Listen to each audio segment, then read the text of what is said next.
Last Sunday, we'll be studying yung as a series yung book of Colossians. So, magdala kayo kasi pwede nyo sabihin, oh, we have gone through the book of Colossians and we have seen how the Lord is talking to people even do sa first century. He uses people, he uses the believers, the saints, so that we can be encouraged and know that as we go through life, hindi lang tayo yung who is battling, that there are those who are going through para madala yung mabuting balita, magandang balita, the gospel of. And of course, when you study the book of Colossians, sabi ko nga, the pinaka-center ng book of Colossians is believer is complete in Christ. You lack nothing. Everything you need in life, God has provided. What has He provided for us? Sabi ko nga, it is a reminder that we have been raised up from the dead. We are hidden in Christ. He has given us the right mindset to focus on the Lord. We are chosen because we are in Christ Jesus. We are dearly loved. He has forgiven us all our sins. So wala na. Kung babasahin yung book of Colossians, there is not much more that we need to add. Nothing actually, that we are complete in Christ. And yet, in the midst of us being complete, the world will keep on saying, no, you have to do this, you have to do that. But as I've talked about for the longest period as we were studying the book of Colossians, the many things that people say, you need this, can simply be set aside the moment you realize that a person is in Christ, is complete and perfect in Him. So, ano yung huling-huling pinag-aralan natin? We talk about our ministry life. Yung buhay mananampalataya, hindi lang inuutusan tayo ng Panginoong Diyos na, oh, ganito, ito kayo ha, maayos na yung buhay nyo, kompleto na, wala na. Hindi, we still have to go through our ministry life. Ano yung ministry life? Talks about our own prayer life. We have to continue on praying for one another. That's why Paul even encourages, please pray for me. So, it doesn't stop that you know who you are. In fact, that only should cause us to move forward all the more to fulfill the ministry that God wants for us. Part of that ministry is our prayer life. Kaya nga, when Paul says pray without ceasing, it is a command that we keep on praying for one another. It's not, kuya, do you mean to say, nagdadrive ako, dapat mawala ako sa focus, no? It is whenever you remember someone, you pray. You have a need, pray. Are there troubles in life? Pray. That's what we call prayer without ceasing. Part of our ministry life is prayer. Another one is proclaiming the word.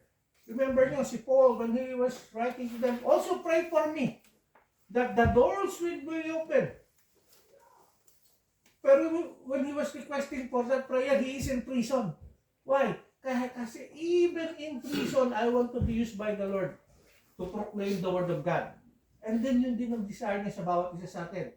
Prayer, proclaiming the word, and eventually, tumalon, yung ating practice before men. Hindi lang yung sinasabi mo, kundi yung pamumuhay mo. Practice. The practical side of Christianity. Part ng ministry mo yan. Hindi mo pwedeng sabihin, Kristiyano ako ha? Tapos ang tingin sa'yo nung kausap mo. Talaga? Parehas lang tayo eh. There's no difference. Why should I become a Christian? Parehas lang naman yung pamumuhay natin. So practice before man. We are encouraged na yung buhay natin would be reflective of who we are in Christ Jesus. Part ng ministry natin yun.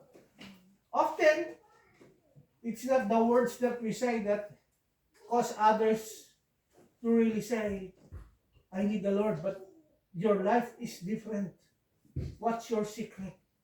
And the moment you tell them about the Lord, that's the time that they say, kaya pala iba ka.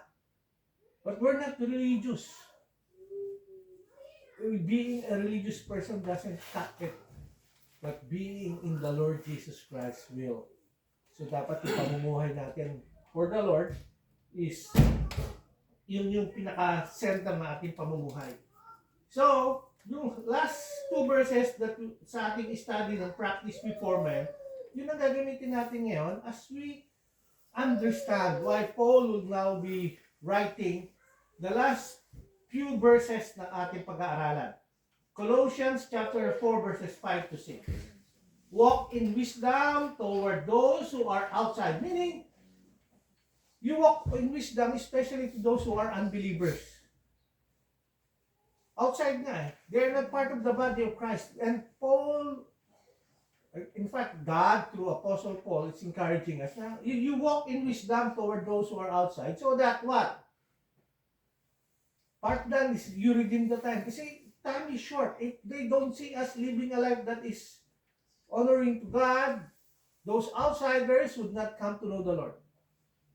Then, sabi niya, let your speech always be with grace, seasoned with salt, that you may know how you ought to answer each one. When you see yung always with grace, seasoned with salt, yung seasoned with salt dito talks about yung words natin should be words of wisdom.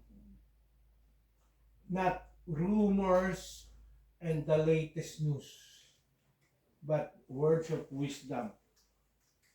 Sabi nga, yung may mga tatlong klase ng tao. May mga taong ang pinag-uusapan lang nila ay yung kapwa nila. Yun yung isa. Ang tawag dun sa Tagalog, alam niyo na. Pero may mga tao naman, they talk about the events. Oh, mas higher level to. Hindi na pinag-uusapan yung mga tao. They're just talking about the events.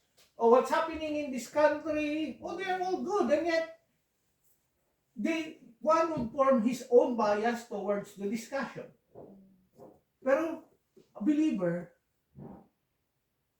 using wisdom, should always talk about the goodness of God. Kasi yun ang posisyon natin eh. And that can only be done if our practice is good. How can you say God is good when people see you?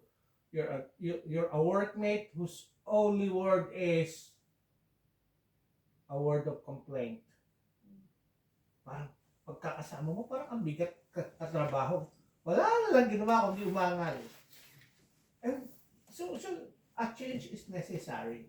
But today, we will be talking about, kasi yung last portion ng book of Colossians, Paul would start to write about the names of believers who are with him in the ministry and those outside. Lahat na nagmi-minister, hindi mo na isusulat lahat ng kanilang pangalan, and yet he was, sa last portion ng book of Colossians, from chapter 4, verse 7 to 18, he would write some names and just backgrounds on who they are and what they are doing in the ministry. So, kaya hindi tayo mga nag-iisa. Maraming, si Paul ang sumulat nito, makikita mo, broad stroke, maraming ginagamit ng Panginoon ng mga mananampalataya. In fact, hindi natin alam kung how well did they go through their ministry life. And yet, during this time when Paul was writing to them, he was writing to them that they were doing well in the ministry. So, ang title ng ating message today is Believers in Ministry. People who are being used by the Lord as they are formed the part of the ministry during the first century. So, mahaba yan kung babasahin natin. But as I always do, we will go verse to verse and then eventually we will see, i-divide natin the many things that we can learn from them. Kuya, what's in the name?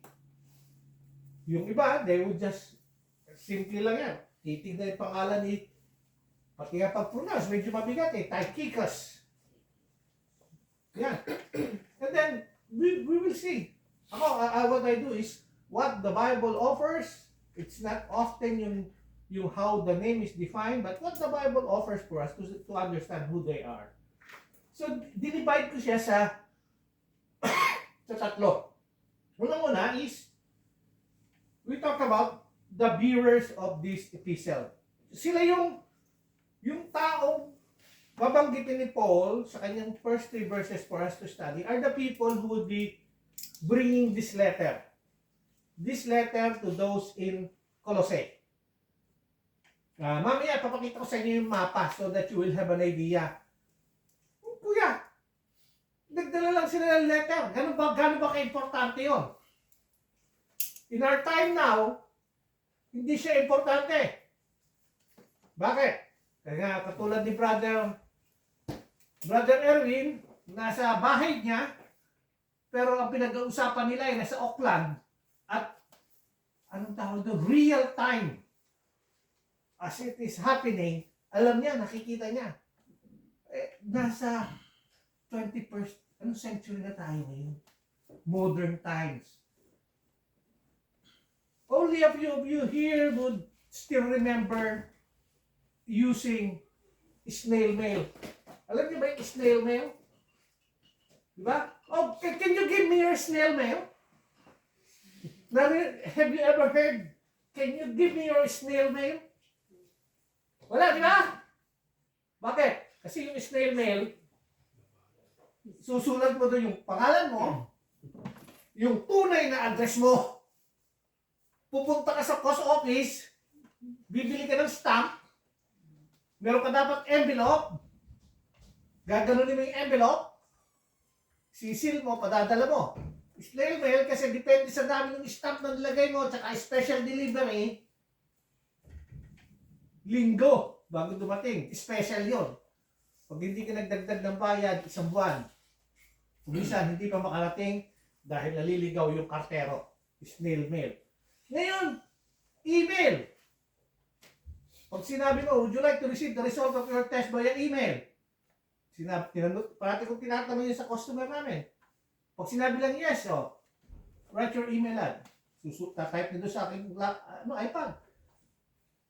Tapos sabi niya, won't you be telling me the result? Yes, I will be telling you, but if you want to have the copy. Pagkatapos ng test, pag pindot ko, may copy na siya. Gano'n siya kabilis. Pero yung mga nagdala ng bearers of this epistle, it is a special task. So, basahin na natin, pag-aralan natin. So, first 3 verses, ang pagbasahin natin. Tychicus, a beloved brother, faithful minister, and a fellow servant in the Lord, will tell you all the news about me. I am sending him to you for this very purpose, that he may know your circumstances and comfort your hearts. Tapos verse 9, with Onesimus, a faithful and beloved brother who is one of you. They will make known to you all things which are happening here.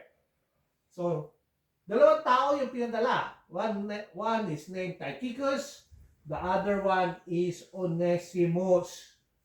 Sabi ko nga, kuya, ano ba naman yung meaning nun? Pag pinadala sila, ano ba? Anong katuturan yan sa amin? Okay? Pakikita ko sa inyo yung mapa natin ngayon. Mapa. Nakikita niyo ba? Mapa.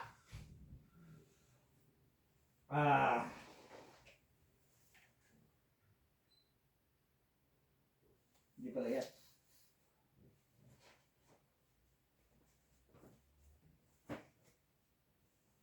Ang Colossae,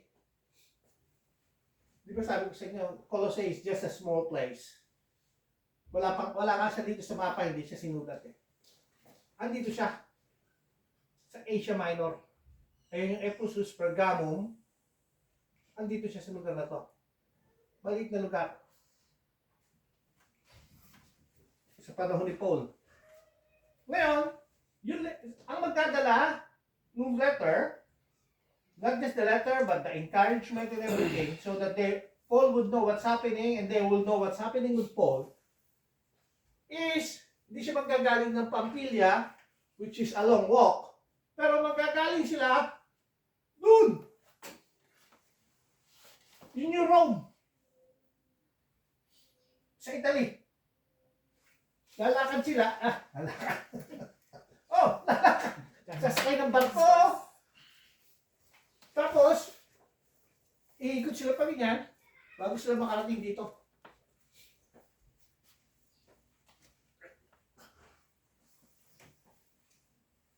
Madali yan kung nag-aeroplano ka eh.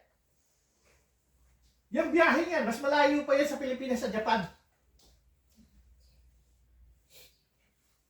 Si Brother June, nagbabarko to eh.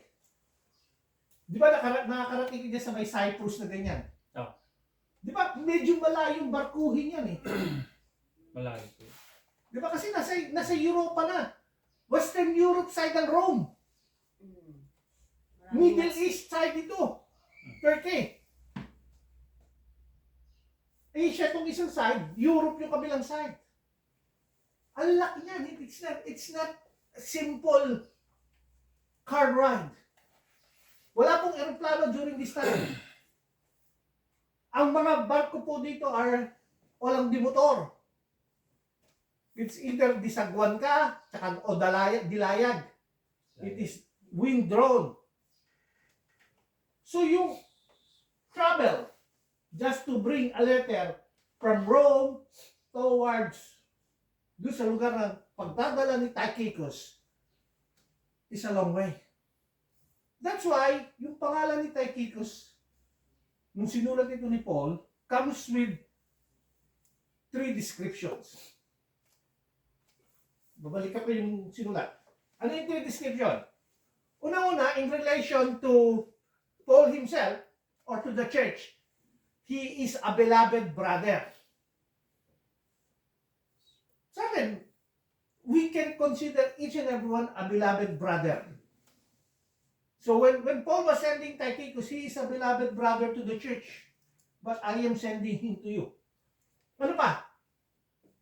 He's not only beloved, he's also a faithful minister. Faithful. Someone whom you can trust. He is dependable. Hindi siya yung, Tychicus, kailangan mo pumunta ng Colossae. Alam niyo po si Tychicus, later on when we study, uutusan pa rin siya ni Paul, magpunta pa rin diyan sa Ephesus. At uutusan din siya pumunta sa Crete. Yan po yung trabaho ni Tychicus. If you're not faithful, mahirap kang pagkatiwalaan.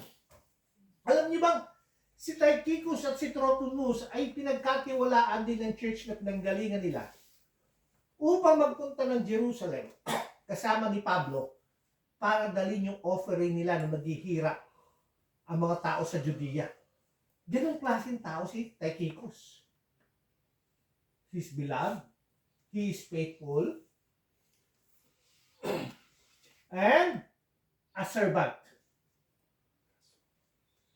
Bakit kailangan mo maging servant for such a journey? Eh napakadaling. Ang layo naman nun. Ayoko nga. Dito lang kami. Hindi, si Tychicus, he does fulfill the requirement. He goes through the journey, even if it's tortuous. So, may si Tychicus. And then, may kasama siya, si Onesimus. Sino ba si Onesimus? Si Onesimus po is slave. Siya po yung slave ni Philemon. Kaya po meron tayong epistle written to Philemon, personal letter ni Paul. Si Onesimus po, tumakas kay Philemon. Slave ka, pag-aari ka ng master mo. Si Tychicus po, tumakas. Nakilala niya si Paul. Naging mananampalataya siya dahil kay Paul. Ngayon, si Tychicus pag nababalik na ni Paul sa Colossus, taga-Colossus po siya. Si Onesimus siya nagsulat, no? With Onesimus, a faithful and beloved brother who is one of you. So he's also from Colossae. Bumabalik na siya. Sipin mo, ayokong bumalik. Bakit ayokong bumalik? Kasi slave ako ni Onesimus, Philemon. No, kaya nga may sulat na siya. take him. Kung ano man yung offense niya, charge it to me. Yun ang sabi ni Paul. Ganun niya pinagkakatiwalaan itong slave who has become a believer, Onesimus. Ano sabi ni Paul sa kanya? Parehas niya ano? He is faithful and beloved brother. So yung mga taong ginagamit ng Panginoon has characteristics necessary for the task. Onesimus is not someone na sabihin mo, uy, he's got all the qualifications. This is how the world view things. Dapat qualified ka. Uy, ikaw ba yung tatay yung pastor sa nag-aaral? Ano yung diploma mo? Ano yung pinag-aralan mo? Do you have courses in hermeneutics, homiletics, Old and New Testament surveys? Do you know portions of church history? Anong church history? First centuries eh. Maraming ganun eh. Si Onesimus, he has no qualification. Slave na siya eh. But God has qualified him to be part of the ministry. Siya yung, hindi mo masasabi, oh, Onesimus, wala kang mababa na naman. A servant once came to know the Lord. God now views him as somebody who is useful to the ministry. Yun si Onesimus. And they were the ones going out. Pakikita ko sa inyo, para alam nyo yung, kuya, hindi ko maintindihan yung mapa mo. Ito yung modern map ng lugar na yan. Uy, lalong naging magulo. Oh, yan na yung mga bagong lugar. So, kung yan ang Italy sa Rome, yung Turkey, Istanbul, Izmir, yan yung mga churches ng araw. Izmir. Wala na yung Ephesus na durog na. So lahat ng nasa taas nila, taas ng Greece, are known previously as the Eastern Bloc of Europe.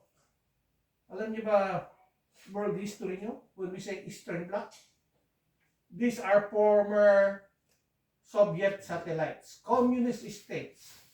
Ngayon, they have become more democratic. Dati isang malaking bansa ito. Sige, tuturo tayo nito. This is a long country known as Yugoslavia. Ngayon, ang Yugoslavia po, ang dami niya ng division. Macedonia, Kosovo, Serbia, Sarajevo. iba yan. Kaya nagkaroon sila kanya-kanya ano. Dati, pag sinabi mo Yugoslavia, ang capital city niya, Belgrade. Ngayon, ang Belgrade is sa Serbia na lang. Ang Sarajevo, sa Bosnia-Herzegovina na. Lahat yan, dating communist countries. At yan yung nasa taas nila. So ito yung Eastern Bloc. Ito yung Western Bloc ng Europe. Kaya malayo itong biyahe ito papunta doon. It's not an easy task. Yan. Alam niyo bang si Tychicus hindi lang siya sa Colossae pumunta. Dahil may sulat tungkol sa kanya sa Ephesians. Verse 21, 6:21. But you may also know my affairs and how am I doing? Tychicus, a beloved brother, faithful minister of the Lord, will make all things known to you. He is not only a one that carries a letter, he also talks about how the ministry is doing. Kamusta na si Paul? Is he healthy? Whatever. Whom I have sent to you for this very purpose, that you may know our affairs, that he may comfort your hearts. Ibig sabihin, yung role niya is not simply magdala ng letter, but he is also an encourager. The moment you see Tychicus, you know there is good news to be heard. Yun yung naging role niya sa ministry. Narinig niyo na ba yung pangalan Tychicus?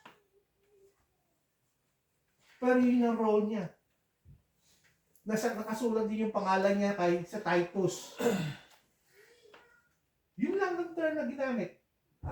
A beloved brother, a faithful minister, a servant of the Lord. Tychicus. Onesimus, narinig nyo na yan. Damit yan sa SM. Side part yan ng SM, Onesimus. Yung bilihan ng barong. Gusto nyo bang bumili ng barong na medyo hindi sa stall lang? Sa SM, meron silang shop, Onesimus. Doon kinuha yung pangalan na yan. One of us. He is one of us, Onesimus. Okay? Ano pa? Then there are those brothers who are in prison. Hindi lang yung bumabiyahe. Ibig sabihin si Tychicus at si Onesimus, mga nakakapunta sila sa ibang lugar. Pero may makakasama si Paul na kasama niya sa kulungan. Whether it is by their choice or kasama niya sa household, Paul was not emphasizing but he is with them sa Rome. Oh. Doon naman, iba-ibang pangalan. Aristarchus. My fellow prisoner greet you. Mga doctors of New Testament were saying, when he says fellow prisoner, yan yung gustong gamitin ng mga manggagawa ng Panginoon during that time. They are not under the prison of Rome. They are prisoners for the glory of God.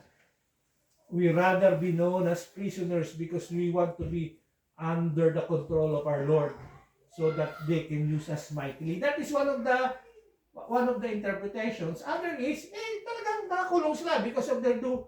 Ako, I favor yung reality na nakakulong sila. Pakikita ko sa inyo kung bakit. With Mark, the cousin of Barnabas. Importante ito kasi si Mark, sa first missionary journey, kung Mark na to, nangayaw. Nagmi-ministry kayo. Kasama niyo si Mark.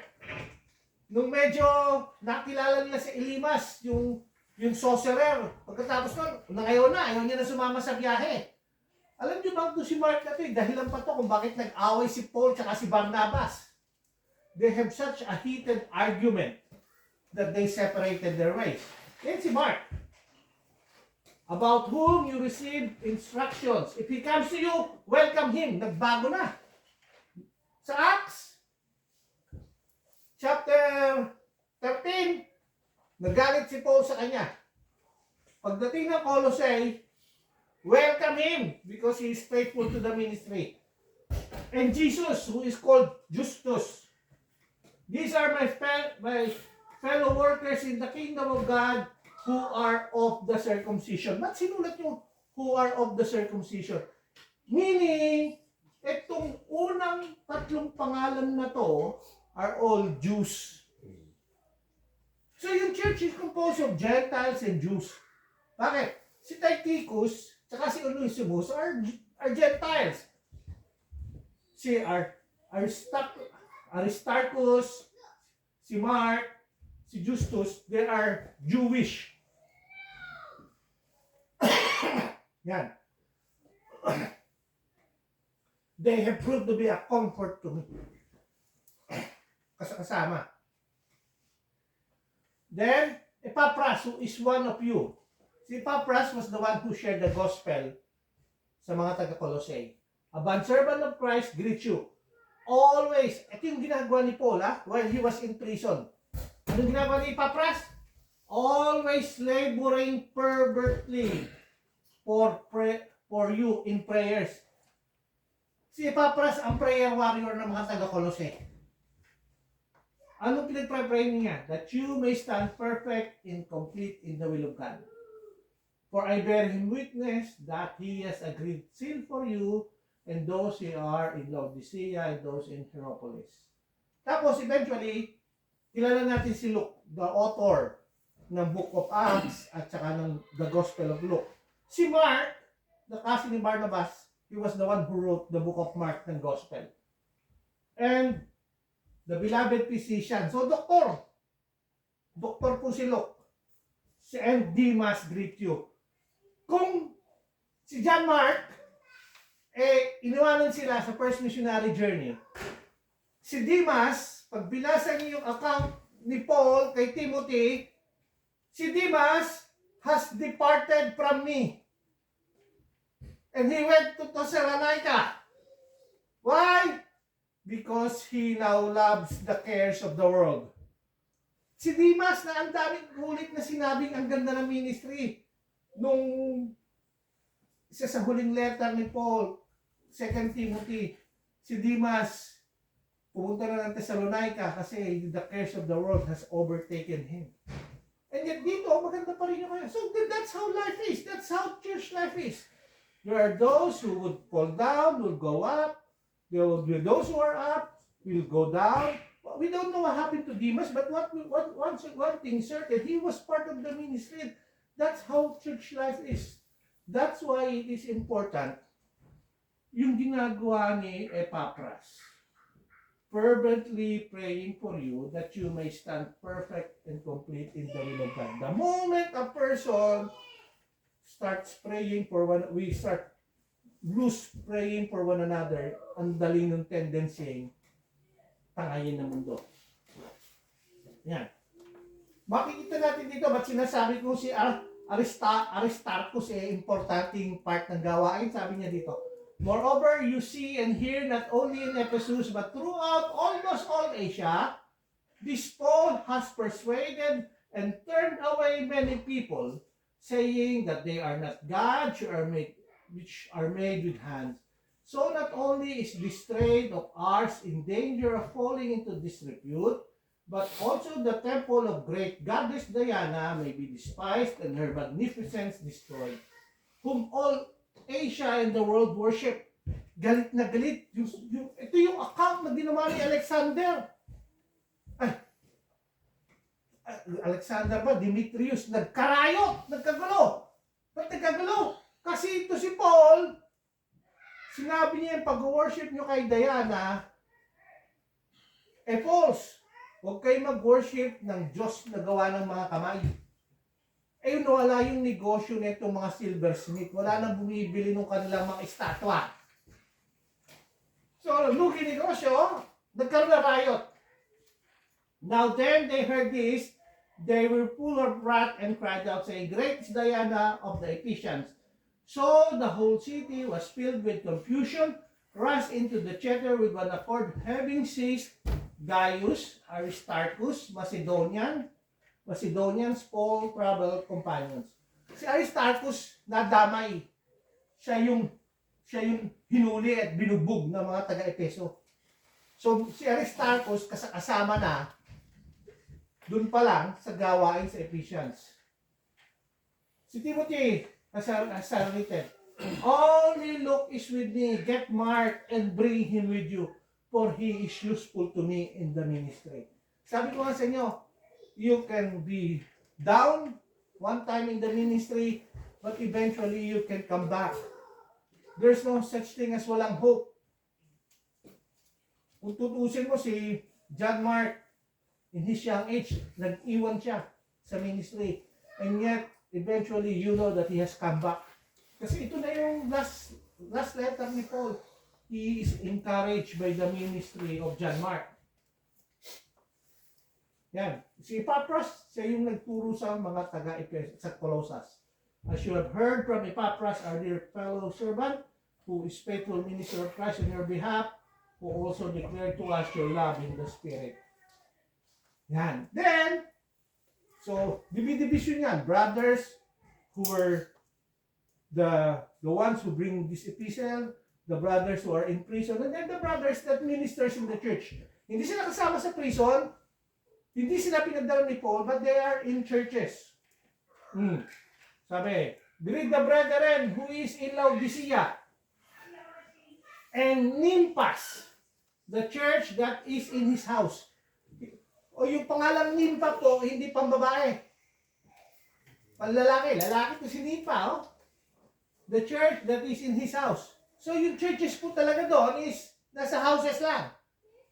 Wala pong churches na nasa malaking katedral, sa malaking building, houses. Now then, when this epistle is read among you, see that it's read into the church of Laodiceans, and that likewise you read the epistle from Laodicea. Say to Archippus, take heed of the ministry which you have received in the Lord, that you may fulfill it. this salutation by my own hand, Paul. Remember my chains. Grace be with you. Amen. So there are those who are outside, not in prison, not being sent by Paul, but they are continuing their ministry. So, may pangalan. Si Nimpas, tsaka si Archippus. Si Archippus po would be a young pastor sa Colossae. And he is tasked to lead yung church. He could be the son of Philemon or the understudy of Epaphras. And yet, in his young age, he continues on the ministry.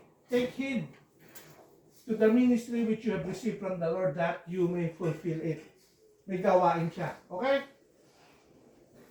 Bakit importante ito? Sabi nga nila sa Romans 16, greet Priscilla and Aquila, my fellow workers in Christ Jesus, who risked their own necks for my life, to whom not only I give thanks, but to also all the churches of the Gentiles.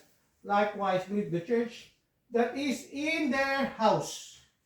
Greet my beloved Ephanetus, who is the first fruits of Achaia to Christ. So, marami pong mga pangalan na they are outside doing ministry sa kanilang mga bahay upang lumago yung gawain ng Panginoon.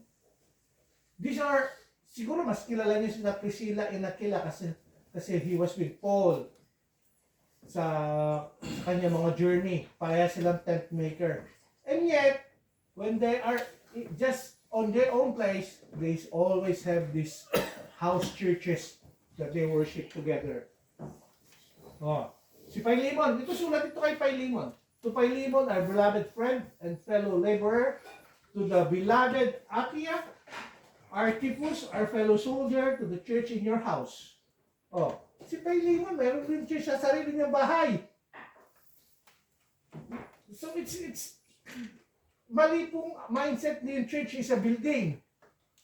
Church are people who come together to worship the Lord. Grace to you and peace from our God, our Father, and the Lord Jesus Christ. Lastly, why are these names so important? It's so important because they were able to fulfill what God has wanted them to do. Kaya sabi, for we are His workmanship, created in Christ Jesus for good works, which God prepared beforehand that we should walk in them. So yung mga ginagawa nila, they were able to fulfill what God has wanted them to do. Tychicus and Onesimus, be the epistle bearer to talk about what God is doing. Si Epaphras, Aristarchus, si Justus, they were with Paul, encouraging Paul, comforting Paul. Pag nabubugbog sila, actually yung pagkakataon nabugbog sila sa Ephesians, nakalaya si Paul, hindi siya nabugbog. Si Gaius tsaka si Aristarchus ang binugbog. Kung may kanya-kanya role. Tapos si Nimpas sa bahay niya, si Archippus bata pa, and yet may ministry. Mas kilala natin si Timothy because may 2 letters sa kanya. And yet, maraming Timothy sa Bible, maraming Tychicus sa Bible, maraming ginamit ng Panginoon. Why? Kasi ito, for we are His workmanship. Bawat isa sa atin, obra ng Panginoon. Bawat isa sa atin, may disenyo ang Panginoon sa gawain. The question is, do we carry the same characters as those mentioned? Faithful brother, beloved brother, faithful worker, and a servant of the Lord. Kaya kung it is our time during those times. Oh, June, bring this letter and talk about the ministry in Rome. Saan ako pupunta, Paul? Pumunta ka ng Turkey. Paul, ang layo nun. Alam di ba isulat ni Paul in his journey? Tutulog ka sa ilalim ng barko, hindi mo alam kung buhay ka bukas, binubugbog ka. Yung travel natin. Kumisan, yung travel from Christchurch to West Coast, 3 hours. Yes, it's a 3 hours drive, but still in comfort. May sarili kang sasakyan. Kailangan mo ng heater, mainit. Kailangan mo ng aircon kung tag-init, malamig. Yun po sila Tychicus. Wala silang choice. But what thing they know? They are a beloved brother. They are faithful and they want to serve the Lord, regardless of the situation. So hopefully maging real sa atin to. We become the workmanship of God and being able to fulfill what God has created. The very reason why He made us. Because He has prepared a purpose sa ating buhay. Hindi po tayo bahagi ng gawain para tayo sa isang basketball team. Lahat tayo bench warmer lang. Lahat po tayo have a role to play.